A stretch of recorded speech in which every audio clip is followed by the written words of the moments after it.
We got big UFL news breaking today, and me and Rob feel the obligation to have a little bit of discussion about it because we thought we were moving on to the NFL, and then this news dropped, Rob. Yeah, I can only blame myself. I openly said in the podcast we recorded last night that the UFL was done, that there was no more news, and it was on to the NFL. And literally, as I said that, James Larson was out there breaking news that the USFL, in fact, seems to be dead. Yes, that is the Michigan Panthers, Houston Roughnecks, Birmingham Stallions, and the Memphis Showboats are no more. They're going to be relocating somewhere else in the United States. Currently, right now, it's all. Allegedly. It's still allegedly. Yes, that is a very important part because this has not been an official statement, although even the UFL seems to be acknowledging that they're evaluating and taking a look at it. And I think James Larson so far has not let me down on UFL news. So if James Larson says they're moving on, I just have a gut feeling that they're moving on. Yeah, so do I. And it makes sense. I mean, I think Memphis may have had a real count of 3,500 total fans to all of their home games. If they were to post actual numbers just by the eyeball test, they weren't drawing there. There's no point to keep them there. And honestly, I know this will upset a lot of people on UFL Twitter here. Birmingham was not drawing either. They just weren't. Yeah, I know they had a thunderstorm during one of their games. That was one of them. But if you're the winningest and the best, you should be drawing fans. I'm not expecting to draw St. Louis numbers, but they should have been able to regularly outdraw San Antonio. Um, what else is going on in Birmingham in the offseason, right? Like, come on. So time to move them. But Yeah. Oh, yeah, go ahead. no, use all you. Yeah, no, the Birmingham Stallions, the three-time spring football champion, that would be the easy way to put it, is out, which is just shocking that they're out. But you're right, their attendance has been pretty bad. It's just I feel like, there is some problems with the fans for not showing up to these games, and that is a big aspect of it. So, you know, Yeah, there was a statement from the Birmingham mayor that was put out today on his official X account, talking about the rumors, and then he talked about how the Stallions have built a strong, passionate fan base. And I saw this a couple people tweeted back at me on some of my comments today between X and Instagram saying, "Well, hey, Birmingham's got the best TV numbers. Cool, those are TV numbers. Those aren't butts in seats. I can watch a Stallions game from here in Austin, Texas. Like the Stallions can move to a spot that will draw better, and they will probably still get the eyeballs if it's still the same team." I personally, I guess my biggest issue with this, we'll go over it, but we also have the Michigan Panthers being knocked out of this thing too, who made it to the championship game as well and was a pretty good, formidable team. I think had a huge following in the UFL, not just on the Twitter sphere. Um, Obviously, it's a big stadium. That's the biggest problem with it, and apparently an expensive one. But Right. I fans don't know why they did. can't go to another stadium. Find another Yeah, stadium. that's Play in all it. it was. And that's all it was, and I don't understand how they could not find a different place to put them in the Detroit area or the Michigan area, because I think they're missing out on a huge fan base. Twitter is galore of Michigan Panther fans out there, and for them to just dismiss them like that was just such a disservice to the fans out there, and I feel really bad for a lot of them out there. So pretty disappointed with the UFL for doing that. Yeah, and honestly, like we keep talking about how they have no business sense. Some people could probably see the writing on the wall coming in the last week or so. All four of these markets have seen massive layoffs from the UFL. So the writing's on the wall, even though nothing's official. Maybe somehow Birmingham comes back with a sweetheart deal, but it really does seem like I don't. I I feel like Danny Garcia and The Rock came in, they bought it, and even though they said all the right things, they expected to immediately print money. And then when they weren't, they're like, "Oh well, if we're not making money, we're not investing either." And they've just kind of done nothing with it. And now here and there was talks of expanding to 10 teams. And honestly, I think there's enough talent out there to do it. But now they're instead, I think we'll be lucky if there's 8 teams next year. I mean, Idaho, really? Idaho? I mean, good for the fans in Boise, but the fans in Boise really gonna turn out? And please don't tell me they're gonna be playing on the blue turf. Yeah, I think that would actually be kinda cool, but no, I'm with you, I'm not a big fan of Idaho. I think when it comes to possibly moving it to the small market team, and I'm seeing a lot of the UFL fans out there saying, "Oh, I think the small market teams are gonna be good," and I've always been a big disagreeer with that. The small market teams don't shell out just as much as the big market teams. They had a team, the XFL did, the Orlando Guardians, and their attendance was awful, possibly because of a bad performing team. I'll give them that, but it Shell was out just as awful. much. And then you've got I think the biggest, like, good micro look at it to prove that it doesn't work is the Birmingham Stallions of all teams who are already in a small market team, and it clearly didn't work out. So we're going to be moving it now to more small market teams. That's going to be less eyeballs, less fans that are going to be engaged in this game. I've always been a fan of what the XFL did when they first hit the league. Go to the big cities and just make it a thing. That is the only reason why I started picking up on spring football was when the XFL, all of a sudden I heard Dallas had a team and I started paying attention, started loving it, and now I got to see the beauty of the product. Okay. It's clearly stated in our line, right? In our title of our podcast. I'm a homer. Okay. Yeah, So I just want to cheer for Dallas sports. And I had a Dallas team to cheer for, and I still do. I, I, I think it was I don't think this is going to be a smart move, and possibly is going to indicate the end of the UFL if they really miss this boat. yeah, I agree. I agree. And Mr. Homer, there's big talks about rebranding the Arlington Renegades as well. Yeah. Well, compared to the rest of the news that's out there, I just don't think it's that significant whether they call Yeah, it Arlington, but Dallas, well, Texas. they're talking about calling it Whatever. Texas, but yeah, I know they're moving the Houston franchise, but San Antonio's not going anywhere. Yeah. So Maybe they're just trying to fuel the rivalry that is calling one team perhaps. Texas and making San Antonio upset about it. But honestly, I mean, I don't really care too much about their brand naming. I hope they don't change the Renegade name for sure. I like that part, but I think Arlington just sounds bad anyway. Um, Well, I will say one thing. If they do actually follow through and move to Idaho, while everyone is also still based in Arlington, I can guarantee you the worst game of the week every week is going to be whatever game's in Idaho when they're in Idaho, because that's going to be far and away the longest flight. It's not going to be easy going from Dallas to Idaho. it, So, it doesn't seem practical for their situation because part of it is budget saving, and those flights out there to Idaho cannot be cheap because the airports just aren't that busy. and there's probably not even a direct flight. Yeah, I would imagine there's not too many. So Rob did mention Idaho is one of the teams that are going to be out there, but we've also got some rumors. I've heard Orlando, I've heard Tampa Bay. I Kentucky as well, potentially, Kentucky might be good, and but Tulsa. can Tampa Bay show out for their pro teams, their current pro teams right now, before we actually send them out to, Well, the before issue we give them a is with UFL team? the issue with most of the Tampa teams, and like it gets talked about a lot in baseball because of the Rays. Yeah, they're called Tampa, but all of their stadiums are like out in the burbs, and they're hard to get to. So And maybe so making when you it have it, in so Tampa Bay would help. yeah, so but I mean, they're not going to. They're not playing in James Rain, whatever James Raymond Stadium, or wherever it is that the Bucks play, and I guarantee you that the NFL is not going to share a stadium. So I don't know, but hey, if we can get the Vipers back, I like the logo. I like their uniforms. That'd be fun. Are you referring to the Vegas team? No, wasn't there? Didn't There was probably I think they moved to I I don't know. think that I think we ended up in Florida as the Vipers. I think I could be wrong.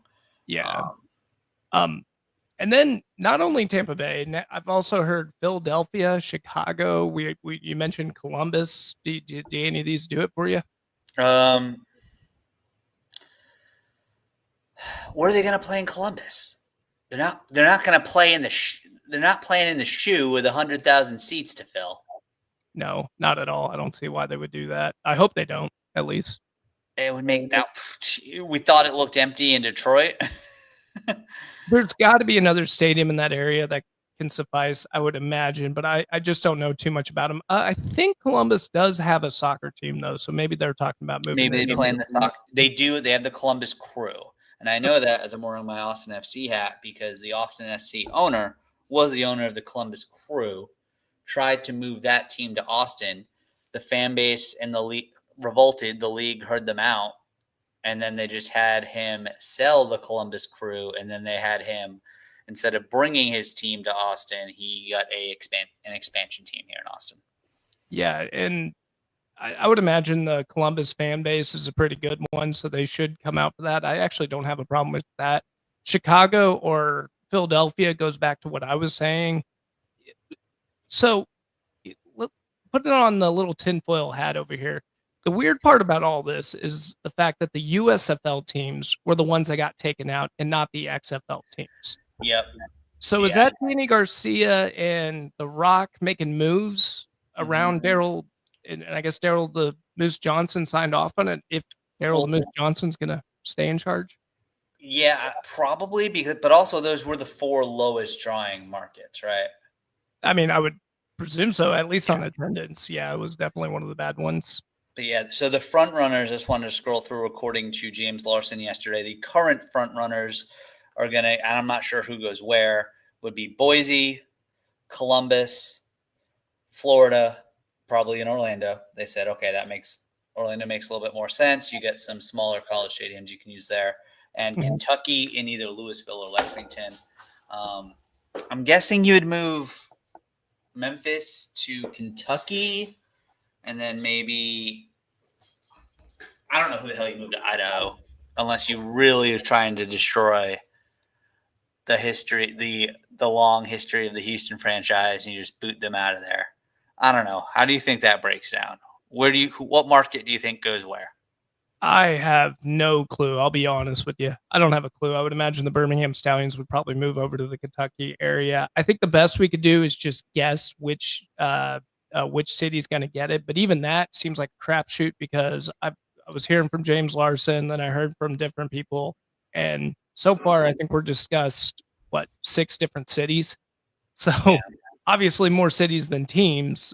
I don't think it's just.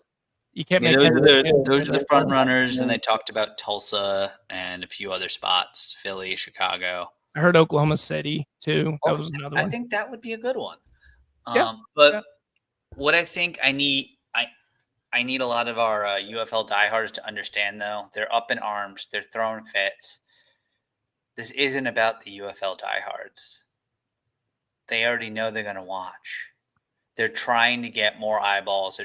And they could have stayed in those markets, maybe except for Memphis, because that was really bad. But they could have stayed in those markets and actually done some marketing campaigns. And maybe instead of having everyone live in Arlington, you put them up in like some hotels for a few months or whatever, or buy some housing. Put players up in the market. So they're practicing in the community, open the practices for free to the public. Get school groups to come out on field trips to come out and check out a practice, meet the team, meet the players, get a rah-rah speech about, working hard, trying to make it work. You get the kids invested. They want to go to a game. They're going to tell their parents to go to a game. And the grassroots marketing is not hard to do, and they could have done it. They're choosing not to try to save as much money as possible. But now they're ejecting out of one of the Texas markets. So it's like, y'all. What are you doing? You said it yourself. You just said y'all. Yeah. Just move into the market. So if they are going to go into 4 new markets, I hope that means either we're getting granted with all these locations, it doesn't really make sense where the second hub would be. So I think you ditch the hub and you go for where you have the players in the markets during the season. Yeah, it could be a possibility. That's why they're saving money, is to get rid of the hub. But I'll tell you what, you're right about the UFL response is not a good one. I've seen terrible tweet after tweet about the league. A lot of XFL fans, including me, who was cheering for the XFL, and then the merger happened. I'm a little upset that the merger happened at this point because I feel like the XFL could have just done better. I think they were doing better They were following that marketing strategy that you were saying, and then for it to not pull it off now after the merger. You did bring up a really interesting point though, because you said we're trying to reach out to teams out there, right? Other fans out there. And this is where I actually disagree with you because as little as the fan base is for the UFL, it is a base and it's a solid base. We haven't gone anywhere. I mean, I've been watching for now 3 seasons in a row, and I'm going to watch this 4th season over here. But again, that's because my team made it. How many fans out there like Panther Shadow or Ace or other people out there that have invested a lot of time into this league and tried to promote it, who have great loyalty to their fans? How many of them are going to stay on board? And if you shoot your base, is there anything left for the UFL to have? Because you're not doing that well on the outreach side of it. So the biggest thing about these leagues, the problem with them is consistency. And this is the most inconsistent thing that you could possibly do for this league. So I'm really worried if the league's going to be able to continue after a move like this. Yeah. Yeah, I don't know. This is either the death knell of the league, or this is the launch that the league needs, the push that it needs. But like you said, then why in the world did they do the merger? Just keep the 8 teams you had, let the USFL die on its own, which, sorry, folks, it does mean these same 4 franchises are still gone at this point. True. But also at the same time, I don't think there was enough talent to spread between 2 leagues. I think there's enough talent out there for 10 teams. It was a shaky product at best. They were good. It was fun football, but it wasn't like this. The UFL is the closest thing that we've had to the NFL in any spring league that we've ever had, and that includes NFL Europe. This is amazing football. You mean since the 80s when the original USFL was rocking and rolling and Steve Young went there instead of the NFL for a bit? Yeah, back before, obviously they're not shelling out money like they did in the 80s. Before a certain someone ruined that league. Yeah, right. I think I know where you're going with that, but yes, shall not be named.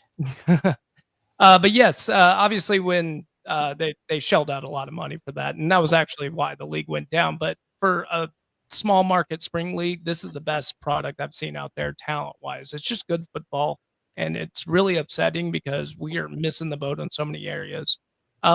And it is happening right now throughout the league. I got a report that 50 positions have been eliminated league wide. So they're firing a ton of people. I would imagine it's in marketing. Mostly in the markets. Yeah. Mostly in the markets that are eliminating. Yeah. And definitely sales. We can all agree just did not do too hot on season ticket sales for sure. Yeah. I guarantee you, both of us would do better just automatically. I don't know. If you watch our pod, it's a little unorganized, so I don't know how well I'm doing at it, but I don't know. You'd have to. I'll tell you what. I'll do it for cheaper. Probably. I don't know what they were being paid, but there's a good chance. Yeah. Yeah. I'll probably do it for cheaper. It seems fun, somehow get into the sports world. Yeah, it looks like they're doing a big shift over there. But the good news is they did put out a couple statements stating that they are going to start reaching out to the markets and getting a little bit more in depth on that, like we've been saying all year long. So they are listening to the fans, at least on that aspect of it. But will they ditch the hub? I don't know. I mean, the indicators seem like a possible yes. If they're desperate on trying to save money like this, or is the league just doing so bad that they're going to have to keep the hub to save the money, and they're just making moves to save what they can. I don't know how much money it saves when you can look at all the ground level marketing that you can do to drum up ticket sales. I don't know. But I mean, there was good news today for the fans of the DC Defenders. Yes, that was a shocker. Shannon Harris. He is going to be the full-time coach. Apparently, he's going to be doing both jobs. This is really cool precedent for future fans or future coaches for the UFL that you could possibly do both. Definitely in the smaller market college jobs. You couldn't go coach at UT or Arkansas or Nebraska and do this. But Well, I'm wondering with all the NIL deals, if you can actually start pulling this off instead of being so involved in recruiting. Now it's all about making money, and then colleges, even the big ones, have general, or especially yep, the big ones, have general managers now. I yep, don't know how involved the coaches are in it. I think it's going to start moving towards a professional format where you just basically reach out, say, "Here, we're going to give you this check. What do you yeah. think?" And see if you can sign them on board. Um, and then if the coach has to get involved, I just feel like less coach participation in recruiting is going to give a little bit more opportunities for people like Shannon Harris that don't have to be too involved in it and can move over to the UFL and just coach that on the side because he just loves football that much. Yeah, I think that's a great move because you either want to be able to do that or you want more of the Mike Nolans and the Bob Stoops who they've made their money. This allows them to stay in coaching and have some fun, and they're still going to coach very well, as long as you don't ask Mike Nolan to pick a quarterback. Um, yeah, Right. But he still took a team to a championship. It was a well defended team, and hopefully he keeps Bryce Hurricanes. What well, do yeah. you think the league response is to all this? Do you think a lot of people are going to be retiring?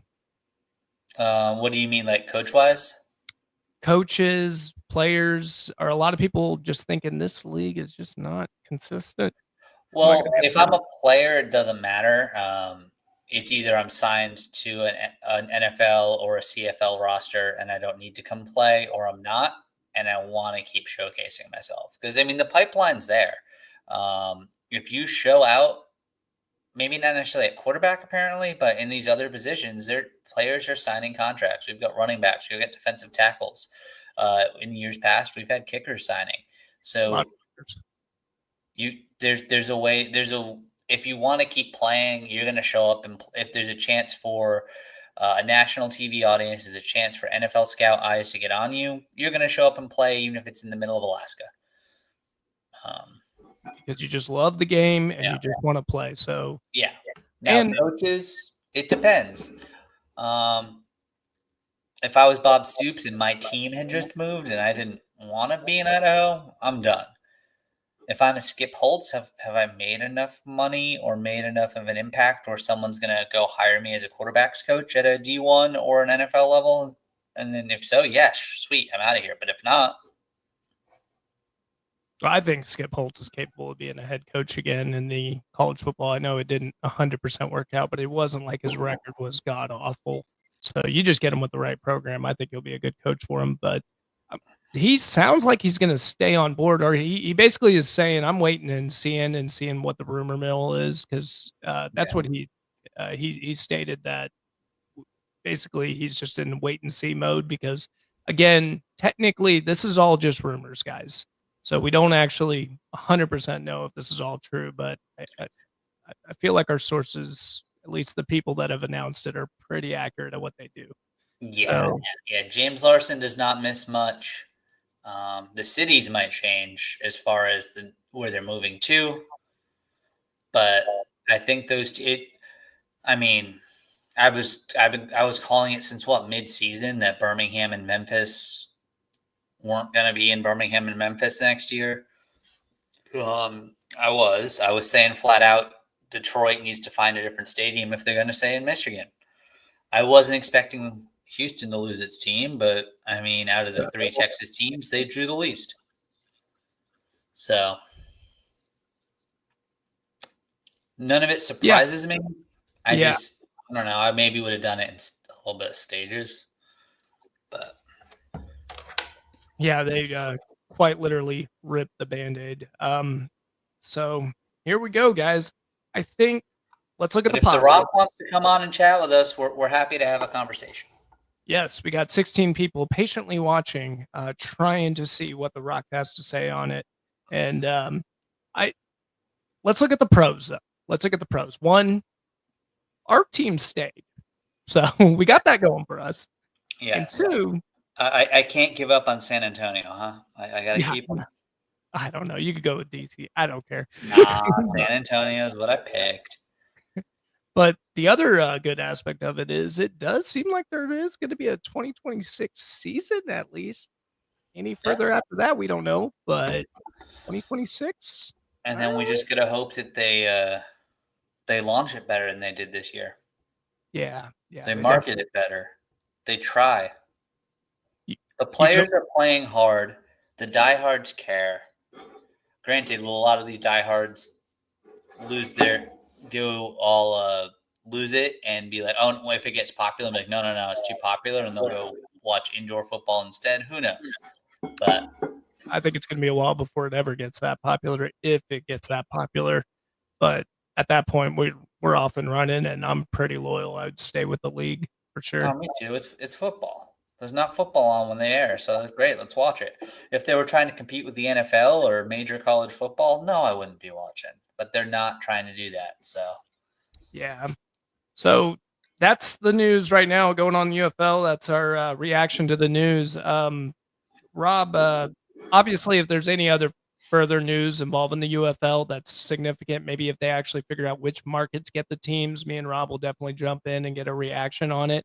But outside of that, Rob, you wanna plug us up, start letting them know where they can follow us?